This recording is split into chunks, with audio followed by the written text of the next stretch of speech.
Hello students, આજે આપણે direct indirect નું થોડું પ્રેક્ટિસ કરીશ. આજે આપણે પ્રેક્ટિસમાં થોડા ફકરાની પ્રેક્ટિસ છે. પહેલું છે એમાં જે લેસન 1 ના ફકરા પરથી, જેની અંદર છે કસ્ટમર સર્વિસ રિપ્રેઝેન્ટેટિવ એ પ્રશ્ન કરે છે, કેન યુ ઇન્સ્ટોલ નાઉ? તો એનું કસ્ટમર છે જવાબ આપે છે, I can do that. I'm not very technical, but I think I am ready to install now. What do I do first? પ્રશ્નાર્થ. એક વાક્ય પછી બીજી વાક્યની વાત, આ બધા પોઈન્ટ છે આની અંદર. કસ્ટમર સર્વિસ રિપ્રેઝેન્ટેટિવ એનો જવાબ આપે છે, the first step is to open your heart. તો પહેલું આપણે છે પ્રશ્નાર્થ વાક્ય, જે કોણ બોલે છે? Customer service representative. જે પ્રશ્નાર્થ વાક્ય છે, પ્રશ્નાર્થ વાક્યમાં આપણે જોવાનું કે હા કે નામાં જવાબ આવે છે. તો એ પ્રમાણે અહીંયા આપણે ઇફ આવે કે નહીં. જો આવે છે તો ઇફ આવે. બીજું, આ વાક્યનું રફકામ યુ કેન, આમ યુ કેન એ રફકામ થયું કહેવાય. અને યુ કેન ઇન્સ્ટોલ લવ એટલે કેન ઇન્સ્ટોલનું કાળ પ્રમાણે મોડલ ઓક્ઝિલરી છે, માટે કુડ ઇન્સ્ટોલ. આ આપણે કાચી વાત કરી, બરાબર. હવે આપણે મુખ્ય વાત પર જઈએ પાછા. અહીંયા કસ્ટમર સર્વિસ રિપ્રેઝેન્ટેટિવ એ કોને પૂછે છે? કસ્ટમરને. તો આસ્કડ પ્રશ્નાર્થ છે એટલે રિપોર્ટેડ વર્બ આપણું કયું બનશે? આસ્કડ. તો આસ્ક, હા કે નામાં જવાબ આવે છે એટલે શું આવશે? ઇફ. એવી રીતે યુ કેન એ રફકામ કર્યું, તો અહીંયા યુ એટલે સાંભળનાર કોણ છે? તો કસ્ટમર. તો પાઠ ભણ્યા છે તો તમને ખ્યાલ હશે કે એની અંદર કસ્ટમર સી છે, કારણ કે મેમ શબ્દ આગળ આપણે પાઠમાં આવેલો છે. મતલબ કે અહીંયા આપણે કસ્ટમરને સી તરીકે લઈશું, યુ એટલે કસ્ટમર. તો આમ હા કે નામાં જવાબ એટલે if she could install love. ટૂંકમાં કેન યુ ઇન્સ્ટોલનું if she could install love. એવી રીતે કસ્ટમર છે એ પ્રશ્નનો જવાબ આપે છે. પ્રશ્નનો હંમેશા જવાબ હશે તે આપણે રિપ્લાઇડ. તો પ્રશ્નનો જવાબ આપણે રિપ્લાઇડ એવું લખવાનો, રિપોર્ટેડ વર્બ. Replied that. હવે વિધાન વાક્ય પ્રમાણે that I can do that એવું કસ્ટમર કહે છે. કસ્ટમર સી જેવું યાદ રાખજો પાઠ પહેલાની અંદર. તો અહીંયા આઈ એટલે સી, કેન ડુ એનું કુડ ડુ, ધેટ નું that. Then she added that. હવે અહીંયા એક વાત પછી બીજી વાતનો ઉમેરો હોય, વિધાન વાક્ય હોય બે, તો શું આવે? Added that. Added that. Then she added that I am not very technical. એટલે અહીંયા કસ્ટમર કહે છે એટલે she was not very technical. But she thought. હવે અહીંયા she thought, I think she thought. તો અહીંયા એ રીતે she thought she was ready to install નાવનું ધેન થશે એવું યાદ રાખજો. નાવનું ધેન. કેમ? તો કે અત્યારે, તો કે તે વખતે, ઇનડાયરેક્ટમાં. આ ઘટના તો 5 દિવસ 25 દિવસ ગમે ત્યારે પહેલા થયેલી હોય, એને આપણે રિપોર્ટિંગ કરી રહ્યા છીએ. What do I do first? તો આ પ્રશ્નાર્થ આવ્યું પાછું. તો આ કોણ પૂછે છે? કસ્ટમર જ છે. તો સી આસ્કડ હિમ ફર્ધર. આ વઘારામાં પૂછે છે એમ કહેવાય. હવે અહીંયા જોવા મળે તો ડુ અને પ્રશ્નાર્થ સાથે જાય, પણ આનો અર્થ છે એ થોડો અલગ છે. માટે આપણે અહીંયા સી શુડ ડુ અથવા અહીંયા હેડ ટુ ડુ ફર્સ્ટ. અહીંયા શુડ ડુ અથવા હેડ ટુ ડુ ફર્સ્ટ એવું લખાશે. અહીંયા અર્થઘટન છે, પહેલા શું કરવું જોઈએ, મારે શું કરવું પહેલા, એમ અહીંયા એ અર્થમાં શુડ ડુ ફર્સ્ટ. એના પછી ધ કસ્ટમર સર્વિસ રિપ્રેઝેન્ટેટિવ એ પ્રશ્ન છે, એનો જવાબ આપે છે, માટે આપણે replied to her that the first step was to open your એટલે સાંભળનાર કસ્ટમર છે એટલે હર હાર્ટ. તો તમારે અહીંયા એકદમ નાના ફેરફાર ખાલી છે, વોઝ અને હર હાર્ટ. બોલો, સમજાય? તો આ રીતે આપણે આને રિવાઇઝ કરી શકીએ છીએ. આની અંદર ખાસ વધારાની વાતોમાં સમજાવું તો એક છે હા કે નામાં જવાબ ઇફ, કેન ડુ એનું, કેન ઇન્સ્ટોલ નું can, food install, can do નું કુડ ડુ.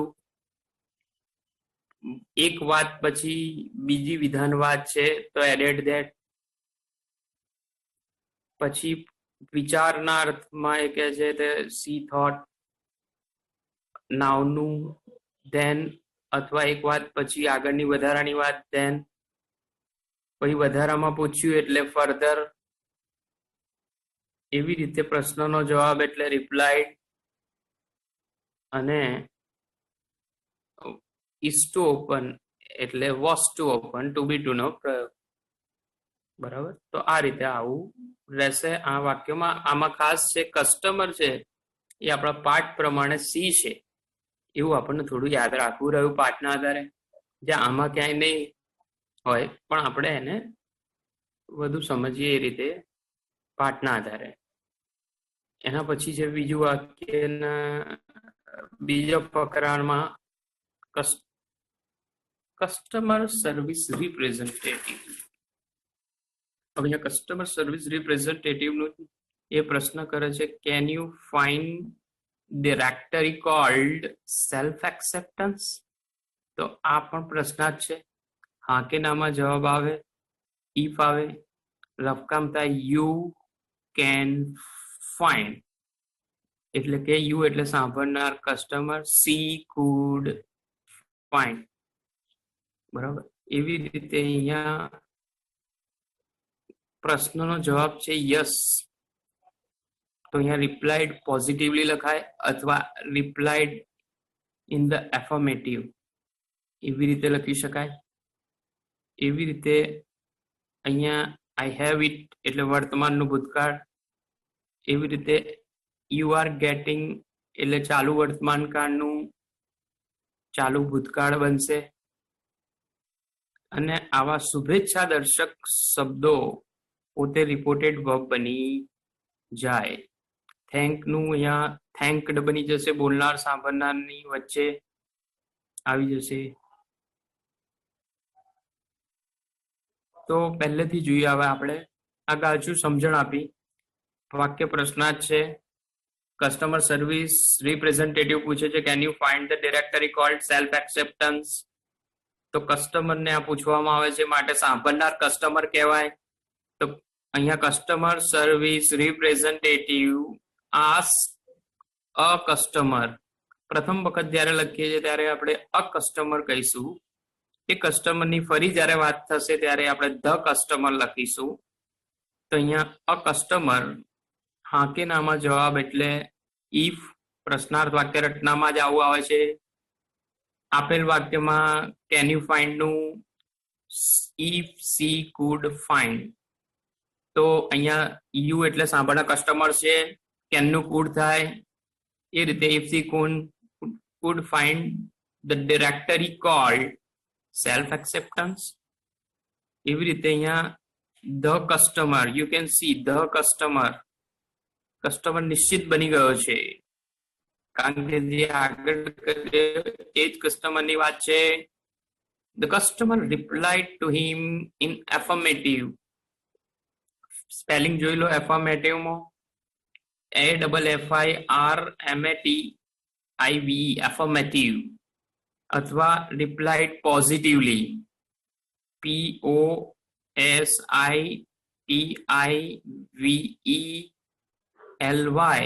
ડબલ એસ નથી. એવી રીતે અહીંયા ધેટ, તો અહીંયા એ જવાબ આપે છે હકારમાં એટલે એફર્મેટિવ આવી ગયું. આઈ હેવ એટલે કે she had it. Customer service representative, હવે શું કહે છે? Excellent, you are getting good at this. આમ અહીંયા વખાણની વાત છે, માટે આપણે એપ્રિસિએટેડ એવું લખી શકાય, અથવા તો ટોલ્ડ પણ લખી શકાશે. તો અહીંયા the customer service representative appreciated that. હવે જો અહીંયા એક વધારાની વાત છે, એ કઈ છે? તો કે ઇટ વોઝ એક્સિલન્ટ. અહીંયા આપણે ઇન્ટ્રોડક્ટરી ઇટને ઉમેર્યો છે આ વાક્યમાં. એક્સિલન્ટ એકલો શબ્દ હતો, જ્યારે નવું વાક્ય અલગ તો યુ આર ગેટિંગ ગુડ છે જ. તો અહીંયા એ વાક્યને સંપૂર્ણ બનાવ્યું. એ શબ્દ એક્સિલન્ટ એડજેક્ટિવ તરીકે હતો. તો અહીંયા it was excellent and added that she was, તો અહીંયા she was getting good at that. એના પછી કસ્ટમર છે આભાર માને છે. કસ્ટમર થેન્ક્ડ હિમ, યુ એટલે અહીંયા કસ્ટમર હી છે, ફોર એપ્રિસિએશન, અથવા ન લખો તો પણ તમે ચાલશે. પણ અહીંયા એક એના આભાર માને છે કે ભાઈ તમે મને મારી વાતને યોગ્ય માની, કે એ રીતે વખાણ કર્યા એ વાતમાં. તો આની અંદર પણ ફરીથી આપણે જોઈ લઈએ. પ્રશ્નાર્થ વાક્ય છે, બોલનાર સાંભળનાર ની વચ્ચે રિપોર્ટેડ વર્બ આસ, હા કે નામાં જવાબ આવે. પ્રશ્નાર્થની અંદર તો ઇફ આવે. આપેલ વાક્યનું રફકામ યુ કેન ફાઇન્ડ, એનું થાય સી કુડ ફાઇન્ડ. આ એક આપણી જ્યાં જ્યાં ફેરફાર છે એના ફોકસ કરી રહ્યા છે. કઈ રીતે છે એ ગુજરાતી સાથે સમજવું જોઈએ થોડું થોડું વચ્ચે. એ રીતે યસ્તી હોય તો રિપ્લાઇડ પોઝિટિવલી, અથવા તો replied to him in affirmative. એવી રીતે એક્સિલન્ટ શબ્દ એકલો હતો તો ઇટ વોઝ એક્સિલન્ટ. એવી રીતે આર ગેટિંગ ચાલુ વર્તમાન કાળનું ચાલુ ભૂતકાળ. શુભેચ્છા દર્શક શબ્દ થેન્ક, તો બોલનાર સંભાળનારની વચ્ચે થેન્ક. તો આમ પોતે રિપોર્ટેડ વર્બ બની જાય થેન્ક, એ પોતે અહીંયા થેન્કડ બની ગયું. રિપોર્ટેડ વર્બ એટલે બોલનાર સાંભળનારની વચ્ચે આવનાર જે શબ્દ છે ક્રિયાપદને આપણે રિપોર્ટેડ કહીશું. એટલે નવું આપણે પકડવું જોઈએ. Mister Khan asked, what do you want as your birthday gift બેટા? તો જોયા છે એમ કે છે whatever you want to go give. Mr. Khan says, I want to buy a smartphone for you. Joa says, but it may be too costly for you to buy. તો અહીંયા પહેલું આપણે જોઈએ કે પ્રશ્નાર્થ વાક્ય છે, બેટા શબ્દ છે. આમ આવા શબ્દો હોય ત્યારે રિપોર્ટ રેડ વર્બની સાથે સાથે આપણે આવા ક્રિયા વિશેષણો લખવા. લવિંગલી અથવા વિથ લવ, તો વિથ લવ અથવા લવિંગલી લખી શકાય. સન, એવી રીતે બેટા કે અલગ એવા લાગણી દર્શક શબ્દો હોય છે ત્યારે પ્રેમપૂર્વક કહ્યું, એનું ગુજરાતી એવું કરીશું. તો અહીંયા પહેલું છે કે ડુ યુ વોન્ટ, એ બતાવે છે સાદો વર્તમાન કાળ. આવા પ્રશ્નાર્થમાં ડુ એ નીકળી જશે. પ્રશ્નાર્થ છે તે ડુ ની અસર વોન્ટને આપતા વોન્ટ જ રહે. બીજું કે આ કાળ વર્તમાન છે તો ઇનડાયરેક્ટમાં સાદા વર્તમાન કાળનું સાદો ભૂતકાળ બને, માટે આ વોન્ટનું વોન્ટેડ બનશે. બરાબર. હવે જોઈએ આનું રફકામ તો કર્યું. હવે એ પ્રમાણે પહેલું છે મિસ્ટર ખાન જોયાને પૂછે છે તો અહીંયા પૂછે છે એટલે પ્રશ્નાર્થ એટલે આસ્ડ. કેવી રીતે પૂછે છે તો કે પ્રેમપૂર્વક, એટલે બેટા શબ્દનો અર્થ અહીંયા લવિંગલી આવી ગયો. પ્રશ્નાર્થના અર્થમાં હા કે નામાં જવાબ નથી આવતો.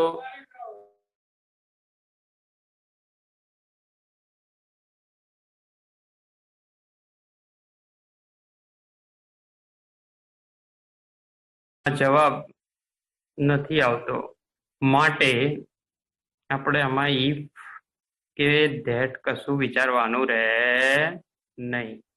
What do you want as your birthday gift બેટા?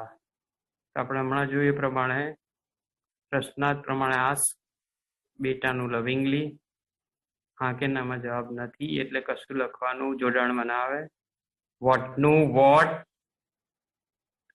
એવી રીતે અહીંયા સાદો વર્તમાન કાળ છે એટલે ડુ નીકળી જશે, જેની અસર વોન્ટને મળતા વોન્ટ જ રહે છે. આ સાદો વર્તમાન કાળ છે, એનું સાદો ભૂતકાળ થાય ઇનડાયરેક્ટમાં, માટે વોન્ટનું વોન્ટેડ. યુ એટલે સાંભળનાર, જોયા પ્રમાણે સી, અને વોન્ટનું wanted as her birthday gift. તો આ પહેલા વાક્યનો આવું થશે. એ રીતને જોયા સામે કહે છે શું તો કે whatever you want to give. તો એના અર્થમાં આપણે પ્રશ્નોનો જવાબ માટે રિપ્લાય. હવે અહીંયા એક વધારાનો શબ્દ એડવર્બ છે, ભાવદર્શક. કર્ટેસલી મતલબ એક લાગણીના અર્થમાં કે હી કુડ ગીવ હર, જે તમને આમાં નહીં મળે, પણ આપણે અર્થને વધારે સારી રીતે સમજાવવા જરૂરી છે કે અહીંયા એ કહે છે એના પપ્પાને કે તે જે કંઈ ઈચ્છે એ ગિફ્ટ આપી શકે છે.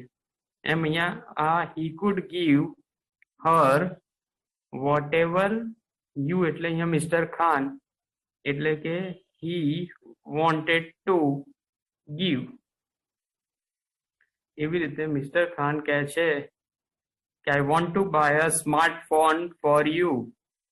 તો અહીંયા mister Khan told that he wanted, સાદા વર્તમાન કાળનું સાદો ભૂતકાળ, to buy a smartphone for you, એટલે અહીંયા જોયા માટે ફોર હર. એવી રીતે જોયા શું કહે છે, but it may be too costly for you to buy. તો અહીંયા એક એ ખચકાય છે એવો અર્થ અહીંયા લીધો છે આપણે, હેઝિટેટિંગલી. આ બટનો અર્થ આવી જાય. ઘણી વખત બટનું બટ રહે, ઘણી વખત બટ નીકળી જાય, ઘણી વખત એનો અર્થ આપણે રજૂ કરી શકું. એ વાત પર રહેશે, ફકરામાં બટનો અર્થ કયો છે એના પર આધાર રહેશે. એમ અહીંયા બટનો અર્થ આપણે હેઝિટેટિંગલી લઈ લીધું કે જેવાનો ભાવ છે આવો, કે ભાઈ કદાચ તમને વધારે મોંઘું લાગે એટલે આમ ખચકાતા કહે છે એના પપ્પાના ને કે જોયા told him hesitatingly that it may, તો it might be too costly for you. તો અહીંયા યુ એટલે ફાધર, એટલે him, for him to buy. તો આ રીતે આની અંદર આપણે સમજી શકાય કે આવા બેટા વગેરે શબ્દો એનું લવિંગલી, સાદો વર્તમાન કાળ છે એનું અહીંયા સાદો ભૂતકાળ વોન્ટેડ. એવી રીતે આમાં વધારાનો ઉમેરો જે કે he could give her whatever he wanted to give. તો આમ વધારાનો અર્થ પ્રમાણેનો ઉમેર્યો. આમ એવી રીતે બીજું છે વોન્ટ ટુ બાય, તો વોન્ટેડ ટુ બાય, સાદા વર્તમાન કાળનું સાદો ભૂતકાળ, બટ નીકળીને ક્યાંક એનો અર્થ રજૂ થતો હોય તો લખવાનો. એવી રીતે મે બી નું માઇટ બી. તો યુ કેન અન્ડરસ્ટેન્ડ કે આ રીતે આપણે આગળ સમજી શકીશું. એના પછી નવો ફકરો છે જેની અંદર તમે મનન કહે છે, હે બડી, did you watch the IPL match yesterday? તો આમાં પ્રશ્નાર્થ રચના છે. પ્રશ્નાર્થ રચનાની અંદર આપણે સાંભળનાર શ્રેયાંશ છે. અહીંયા બડી જેવા શબ્દો પ્રયોગ છે જે મિત્રના અર્થમાં અહીંયા કહે છે. એવી રીતે અહીંયા જોવાનું સાદો ભૂતકાળ છે. આમ સાદા ભૂતકાળનું આ ડીડ નીકળી જશે, જેની અસર વોચ પર, મતલબ કે ભૂતકાળનું વોચ્ડ અને એનું પૂર્ણ ભૂતકાળ માટે હેડ વોચ એવી રીતે બનશે. યસ્ટરડે નું ધ પ્રીવિયસ ડે, જ્યાં સ્પેલિંગ ઘણીવાર આપણે ઘણા લોકો ભૂલ કરે છે, PREVIOUSDAY. આમ આવી રીતે વિચારી શકાય. બીજું કે બડી શબ્દ છે એ પ્રમાણે આપણે અહીંયા લવિંગલી, તો એવી રીતે અહીંયા Manan asked his friend Shreyansh lovingly, બડીના અર્થમાં આવી ગયું.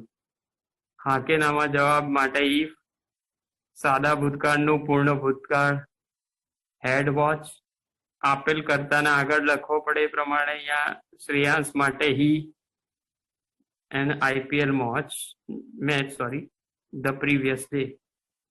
એવી રીતે શ્રેયાંશ પ્રશ્નનો જવાબ આપે છે યસ, તો આનું રિપ્લાઇડ પોઝિટિવલી અથવા રિપ્લાઇડ ઇન એફર્મેટિવ એવું લખીશું.